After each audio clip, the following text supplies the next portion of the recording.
Welcome back, I am Multimeteor, and this time I'm not playing a game. I'm talking about something that's coming up on February the 1st, which is the Gatecrash set for Magic the Gathering, part of the Return to Ravnica block. It deals with the 5 remaining guilds which hasn't been dealt with or which hasn't been covered in Return to Ravnica, in the Return to Ravnica set.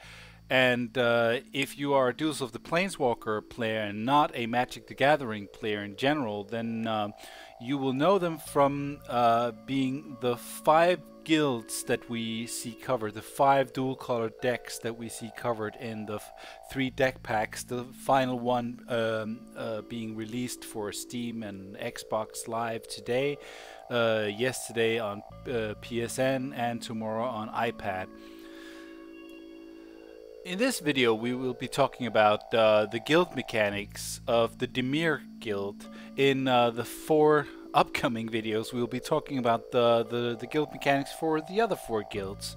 I've chosen to do the following. I've chosen to include an original Ravnica block card, which is either from the Ravnica set or the guild pack set or the Dissension set, depending on the guild. And then I've chosen to create using Magic Set Creator, Magic Set Editor, some of the cards which Wingspan TT from Top Tier Tactics proposed in his article, where he shared his speculations about which guild mechanics would be fitting, which we probably wasn't gonna see but in the upcoming set, but which we might which guild mechanics would fit nicely within the themes of the different kind of guilds, which complemented like the culture, the mind frame, and so on. And part of this part of what is great about guild mechanics is that usually when you don't have these color combinations organized and when you don't have them systematized, I would say, like you do with the guild mechanics, you kind of get a sense that it's just the effects of the blue, which is bounce, card draw, milling, and stealing creatures, versus the black, for example, in this case, which is discard, which is destroy, which is regenerate, which is boost power of your creature, and so on and so forth. But when you put them together, you have like a totally not a totally different entity, but you have a new entity. You have a new stable that you can draw on in terms of abilities. And I will be looking at the original guild mechanic, and then I will also be looking at Wingspan TT's proposals for guild mechanics. And finally, I will be looking at the new guild mechanics and show you how they differ, and how they also share some ideas, and how they all kind of shape the way that the community and wizards tend to think about this guild, or this non-guild, as you'll see. Let me first introduce to you the Dimir, for those of you who don't know. And in a sense, that's all of us. House Dimir is ruled over by the ancient vampire Sadek. The vampire was one of the 10 Peruns that signed the guild pact and remained in charge of the guild for the subsequent 10,000 years. One of the crucial clauses of the guild pact was that none of the signatories, including Sadek, could reveal the existence of the Dimir to Ravnica's people, protecting the guild's anonymity while forcing it to remain hidden. This created a flaw in the guild pact structure that would eventually allow it to be broken. Officially, the guild does not exist. The Ravnican people generally believe that there are only 9 guilds, and that if there were ever a 10th, it dissolved thousands of years ago. The name Dimir is not known by most people, and those that do know would believe it to be a myth, children's story, or a paranoid conspiracy theory. This misinformation is actively propagated by the Dimir themselves as a method for avoiding suspicion. The guild operates on a strictly need-to-know basis. At the top of it, at the top of its hierarchy is Sadek, the Lord of Secrets. Only he is fully aware of all the guild's activities. Beneath Sadek are the Necrosages, who oversee the guild's activities from Duskmantle, the House of Shadow. They manipulate the flow of information, keeping the guild informed on all things whilst keeping the rest of the plane ignorant. Few individuals are ever allowed to meet the guild's leaders, as instead a network of middlemen are employed to pass on messages to cells of field operatives. Agents at the very bottom of the guild only meet a mysterious individual in a back alley that gives them some basic information on their target and nothing else. The Dimir's guild mages use their magic to influence the minds of others. They can send messages to operatives over distances or strike people with amnesia, magically alter memories, or even perform lobotomies on victims to cover their tracks. The Dimir also practice necromancy, creating undead minions such as skeletons and wights to take out missions. Such minions are employed as they are single-minded, easy to create and dispose of, and cannot be interrogated in the event of capture, and are easily blamed on the Golgari instead. Spirits are also used by the Dimir to pass on messages, carry out surveillance invisibly, or even to possess important figures such as judges or senators. Nobody is beyond the reach of House Dimir. Although now, it should be noted that the guild leader, much like with most of the other guilds, is not the old guild master. It's not Sadek anymore, it's Lasav. And we'll see him in the upcoming card, which is Lasav, Dimir Mastermind. A 2 blue, 2 black cost, that is a 4 cost legendary creature shapeshifter, mythic rare. He has hexproof, and whenever a creature card is put into an opponent's graveyard from anywhere, you may have Lasav Dimir Mastermind become a copy of that card, except its name is still Lasav Dimir Mastermind. It's legendary in addition to its other types, and it gains hexproof and this ability. Very interesting, very cool card, and it very much fits the theme of the Dimir. If you saw the trailer for Gatecrash, Lasav was pretty much the main character of that trailer. So while Jace was kind of the main character to try to figure out what was going on, especially with the Isid and Niv-Mizzet, in the second trailer, or in the second set's trailer, Gatecrash, Lasav is playing a very, very vital role. Something that sits nicely with me because I love Dimir. So yeah. Anyways, let's quickly move on before we drag this too far along. Let's first take a look at the old guild mechanics. And the first one that I'll show you of the two that you see right now is Muddle the Mixture. It is a, or that's actually the card, not the guild mechanic. And it's a 2 cost instant, 2 blue, counter target instant or sorcery spell, which is pretty nice because Dimir is about gaining a board presence and controlling that board presence, both your opponent's board presence and your own. So you'll be able to, or with this card, you're able to take care of or ward off your opponent's removal spells and their combat buffer spells. So you can, in a sense, control the situation a little bit. And if you look at the card art, you could pretty much, it kind of looks like somebody, like a Dimir put something in an Isid mage or an Isid wizard's formula here that kind of created a little explosion.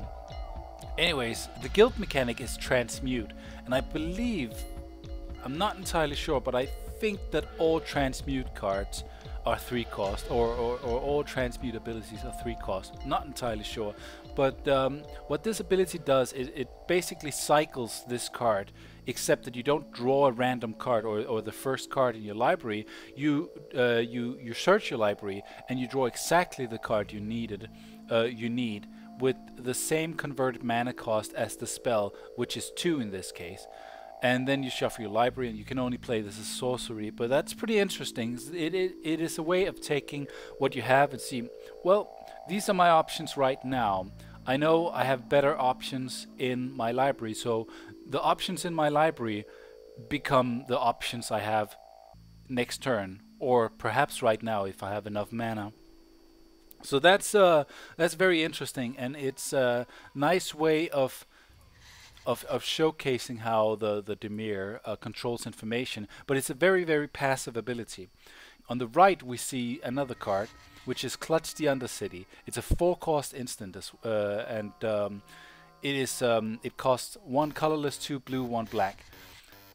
Its ability or its effect is return target permanent to its owner's hand. Its controller loses 3 life. You can transmute this card for 1 colorless, 1 blue, 1 black. And basically you discard this card, search your library for a card with converted mana cost of 4. So in essence, if you were running Gatecrash cards and Ravnica cards, because the Dimir was covered in the original Ravnica set, you could basically transmute this for a Lesav Dimir Mastermind and get that guy out of your library, put him on the table if you have enough mana, or wait until next turn. Very interesting, very cool, and very, very powerful when used correctly.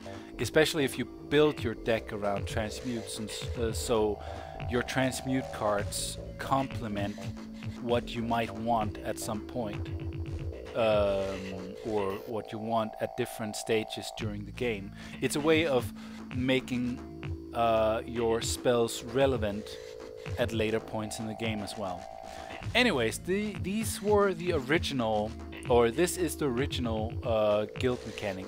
Let's take a look at Wingspan TT and Top Tier Tactics speculation guild mechanics. First of all, we have the Minute Mind Hacker, which has an ability called Pry. Let's first take a look at the card. It's a 2-cost creature, 1 blue, 1 black, creature, insect, 1/1. It is unblockable, and it has the following ability. Whenever Minute Mind Hacker deals combat damage to an opponent, Pry 4. Pry means that target opponent may reveal X, where X is the number preceding or following Pry.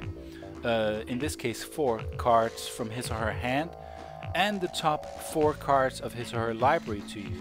If he or she does not, draw a card.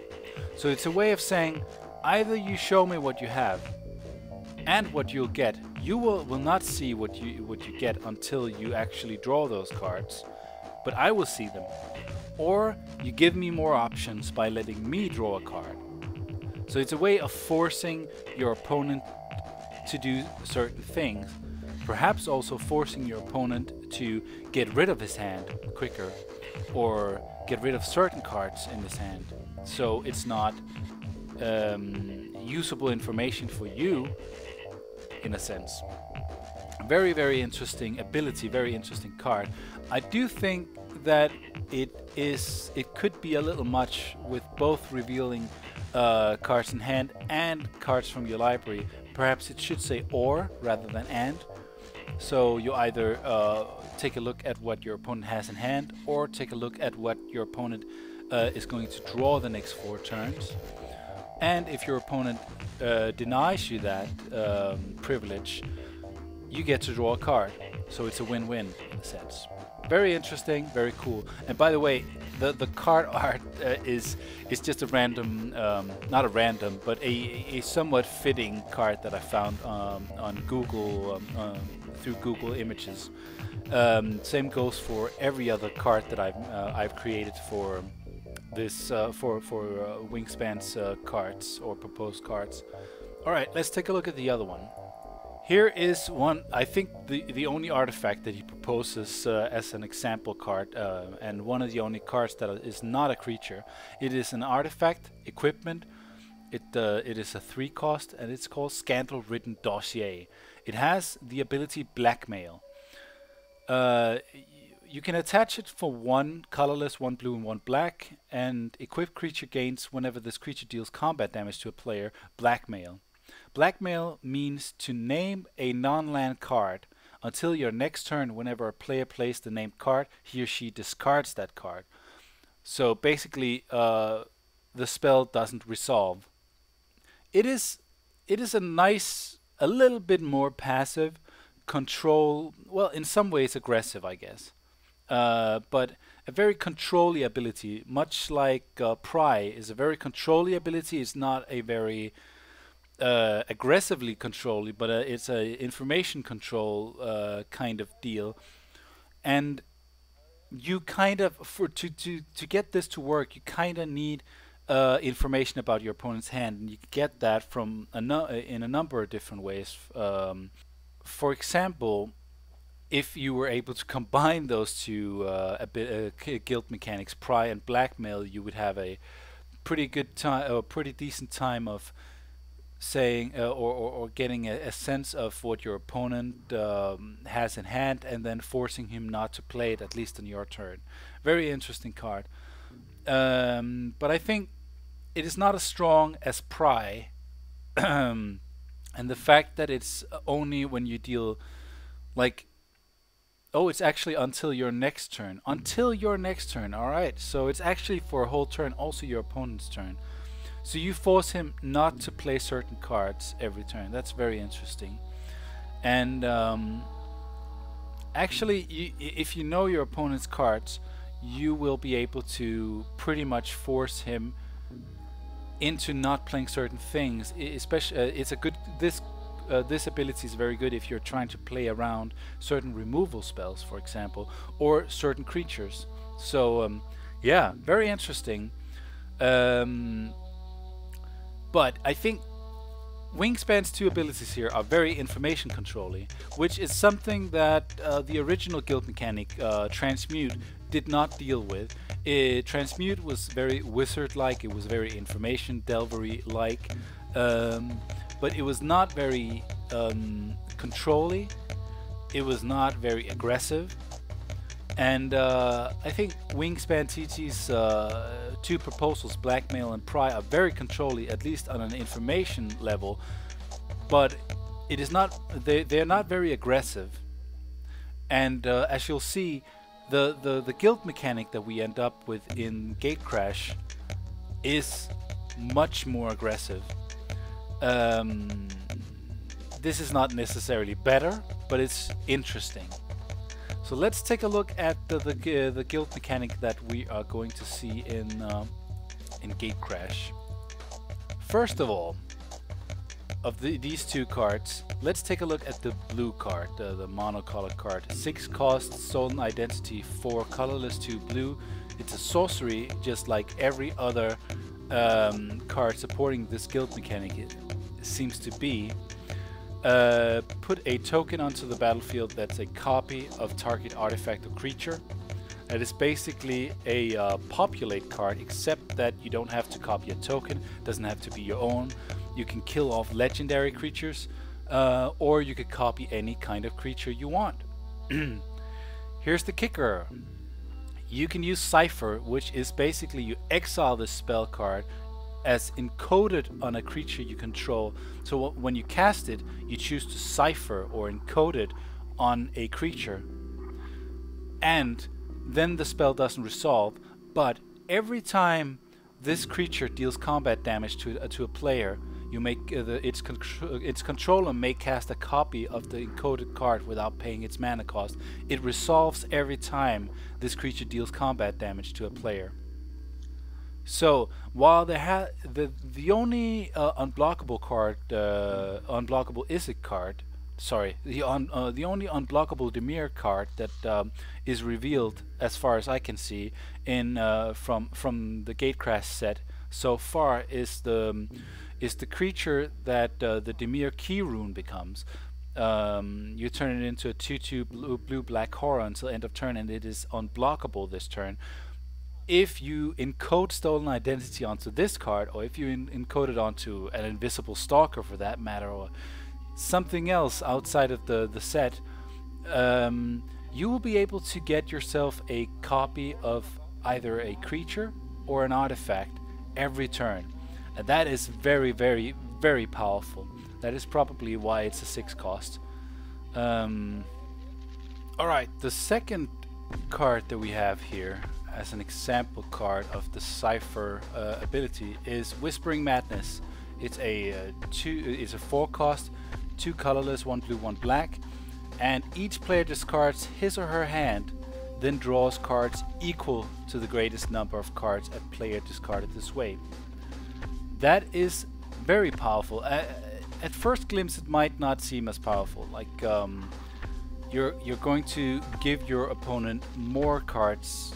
Usually you're gonna give him a lot of cards in hand because you have card drawing mechanisms working for you, or you could have I should say, and there's a good chance that your opponent is playing a deck that empties its hand before you do. If you play this card and you have the Dusk Mantle, where do we have it? And you have the Dusk Mantle Guild Mage, which is the Dimir Guild Mage of the Return to Ravnica block. Then you have the following ability on a stick. For 1 colorless, 1 blue, 1 black, whenever a card is put into an opponent's graveyard from anywhere this turn, this player loses 1 life. So you take advantage of your opponent discarding his or her hand. If you cipher or encode this card onto a creature, and you do this every turn, you're going to mill him quite a bit. You're also going to mill yourself, but you're certainly also going to be able to take advantage of this ability, especially with a Dusk Mantle Guild Mage. And what is going to happen is that you swing in for free, cast this spell, and you're going to pay the 3 mana, and your opponent is going to, for example, discard a hand of 4 or 5 and lose 4 or 5 life. Very, very powerful. Very strong control card. So yeah, this is basically, or the Cipher is basically the guild mechanic that we're going to see in the Gatecrash for the Dimir. It doesn't have much to do with Duels of the Planeswalkers, which I know most of you guys are subscribed to me for, but it does have a lot to do with the upcoming Magic set. It's probably a a guild mechanic which is too complicated to be able to include it in the Magic 2014 or Duels of the Planeswalkers 2014 iteration, but it is a very interesting and very powerful guild mechanic, probably one of the most powerful that we see in this entire format. So yeah, very excited about it because I am a huge fan of the Dimir ever since I played Paper Magic back in the 90s as a teenager. I loved the combination of blue and black, and the fact that you have such a cool non-guild which are pretty much everything that you would want in a blue-black guild. Yeah, that makes me very happy. Anyways, I don't think there's much else to say about it, and I don't think I want to waste you guys' time talking about different things here and there. I just want to ask you guys: Are you interested in are you interested in this guild mechanic? What do you think about the previous guild mechanic, Transmute, versus the Cipher, and what do you think about them in conjunction? Do they help each other out? What do you think about Wingspan TT's proposals for guild mechanics? Which cards do you think Cipher will interact with? The obvious ones are the ones with unblockable and hexproof, I guess, or flying, but are there other card combinations which might work out really well? Perhaps you've read some of the other cards which has been MagicTheGatheringSalvation.com. yeah, let me know. I'm really interested in getting some discussions going about these guild mechanics, and I look forward to bringing you more about the 4 next guilds and their guild mechanics. So yeah, thanks for watching. I'm Multimeteor, and this was Magic the Gathering Guild Machinery, the Dimir. Later!